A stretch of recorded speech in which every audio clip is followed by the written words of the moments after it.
Jag har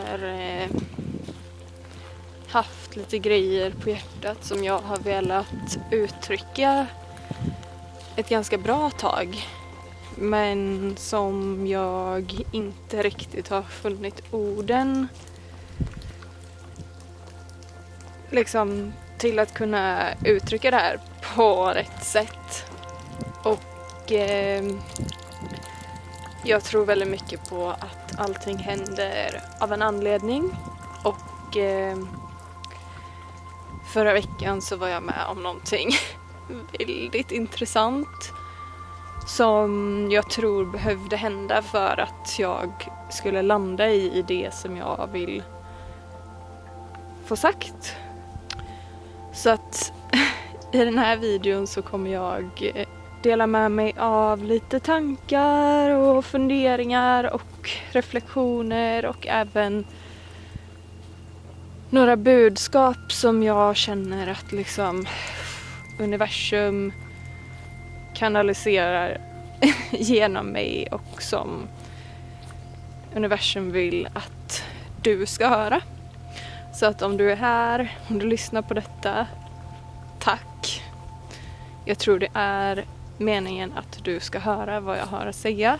Jag kan väl börja med att säga att det är väldigt mycket som händer i världen just nu. Eller det har hänt väldigt mycket de senaste åren. Och jag tror inte att jag är ensam om att känna så. Jag tror det är väldigt många som känner sig stressade och tycker att det är jobbigt. För att det är så mycket som händer. Det är liksom... Vi kan ju börja med pandemin då. Och jag säger medvetet pandemi för att jag är övertygad om att det var totalt planlagt. Men det är inte ämnet för dagens video. Så det kan vi prata om mer en annan dag.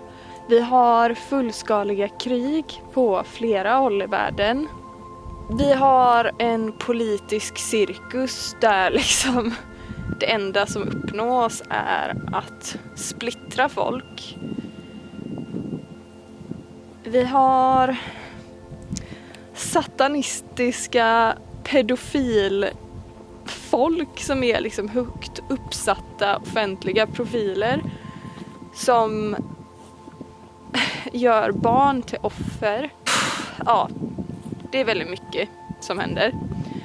Det är väldigt liksom hårt. Det går väldigt fort.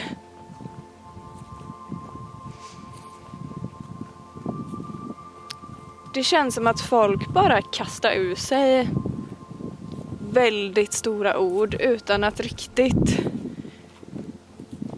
känna in och tänka efter vad innebörden av de här orden faktiskt är. Hej Ekek! Vill du vara med? Kom där! Senast förra veckan så blev jag kallad för högerextrem, konspiratör.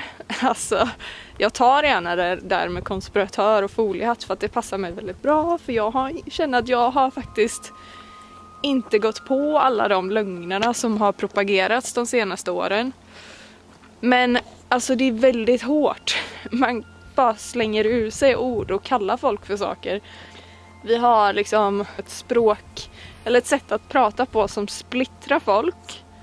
Högerextrem, vänsterextrem, antivax, vaxad, vaken, icke-vaken. Liksom, alla behöver skärpa sig på båda sidor. Och vi måste kunna liksom komma ihop. Vi måste kunna prata med varandra. Och allt det här kaoset och lågfrekventa bara dravlet, rent ut sagt, som vi har runt omkring oss. Utöver all stress som man har i vardagen. Det liksom påverkar faktiskt oss på en kemisk nivå i våra kroppar. För att kortisolet, nämligen stresshormonet, ökar i kroppen. Och när vi är stressade så tar vi inte alltid de bästa besluten.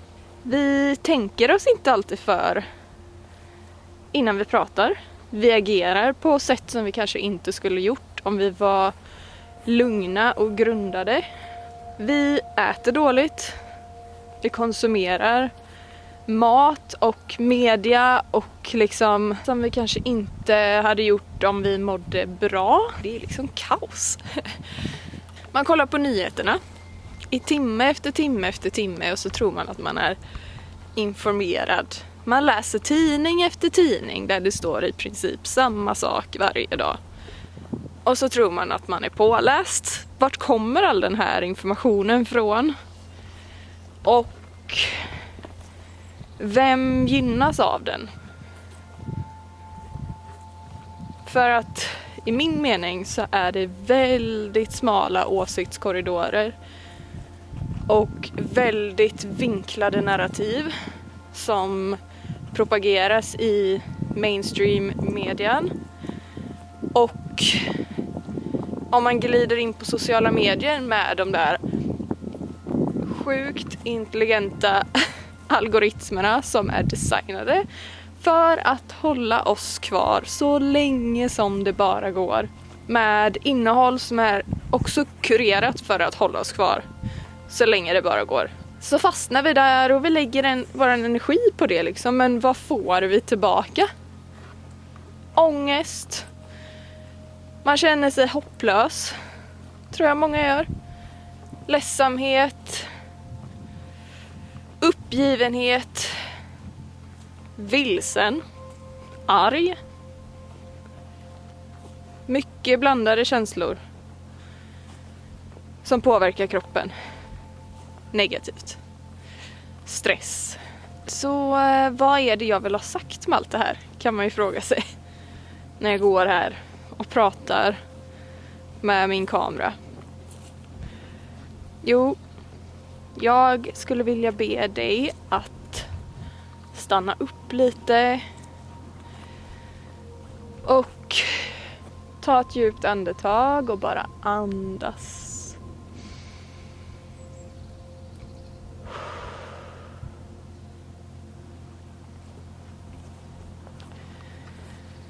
Och ställ dig själv frågan.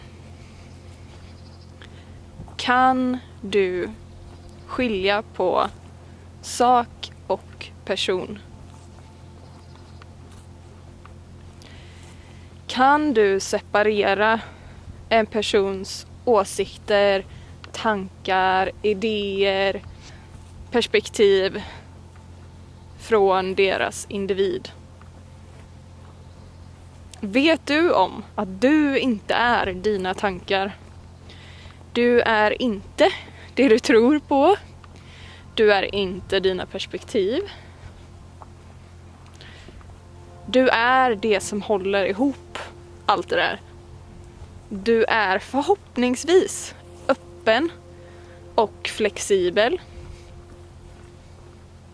Om du inte kan separera på sak och person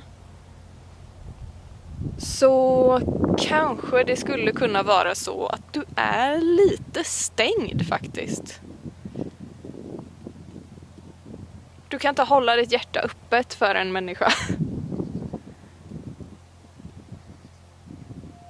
Om du är den personen som plockar bort någon på Facebook eller inte kan vara vän med någon för att de har en annan åsikt än dig, det skadar bara dig själv. För det är du som förhindrar dig själv från att kunna växa, från att vidga dina egna perspektiv och lyssna på någon annan och kunna hålla hjärtat öppet för någon som inte tycker samma som du. Nu sitter jag här och redigerar detta, eller klipper ihop, och jag vill bara säga att självklart så finns det liksom undantagsfall. Vi vill inte ha att göra med pedofiler, mördare och så vidare. Det är alltså självklart. Jag menar liksom generellt här. Bara för att förtydliga. Så, nu kan vi fortsätta. Så det är bara du själv som skadas av att inte kunna skilja på sak och person. Så det kan du fundera på.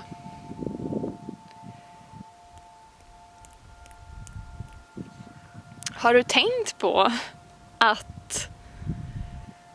en fågel behöver både sin vänster och sin högervinge för att kunna flyga? Och här kan vi prata lite om politiken då, för att höger- och vänstervinge sitter på samma fågel. Det är samma skit. Det är samma cirkus vi pratar om. Och vi måste sluta sätta liksom folk mot varandra och utmåla någon som tycker motsatsen från oss själva, att de liksom skulle vara högerextrem eller vänsterextrem, för att vi är bara människor och vi har åsikter och ibland så tycker man olika. Så är det. Alla kommer inte tycka samma som du och alla kommer inte tycka samma som mig. Och så är det bara.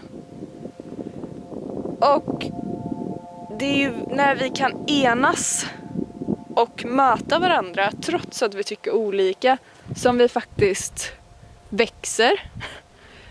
Som vi kan lära oss. Så varför inte göra det liksom? Kan man vara så stängd? Finns det något positivt i att vara så stängd? I att inte liksom kunna ha en respektfull konversation med någon som tycker annorlunda än en själv. Värt att fundera över. Det här kan kanske reta några av er. Men det är faktiskt du som är ansvarig för ditt eget liv. Det är du som är ansvarig för vad du säger, för vad du gör, för ditt mående. Du är ansvarig för vad du stoppar i munnen, din hälsa, vad du konsumerar, och jag pratar inte bara om mat, jag pratar om liksom jag pratar om sociala medier, vilka kanaler man tittar på, vilket innehåll man lägger sin energi på, vad man gör med sin vardag, om man bara sitter hemma och spelar tv-spel hela dagarna eller om man sitter på TikTok i timtal liksom. Det är ju du som väljer. Det är ju du som bestämmer hur du lever ditt liv. Det är mycket lättare såklart att skylla ifrån sig och peka på alla andra. Men man växer inte. Man växer inte när man skyller ifrån sig. Man växer när man tittar på sig själv och tar ansvar för sig själv, sin kropp, sitt mående, fysiskt och mentalt.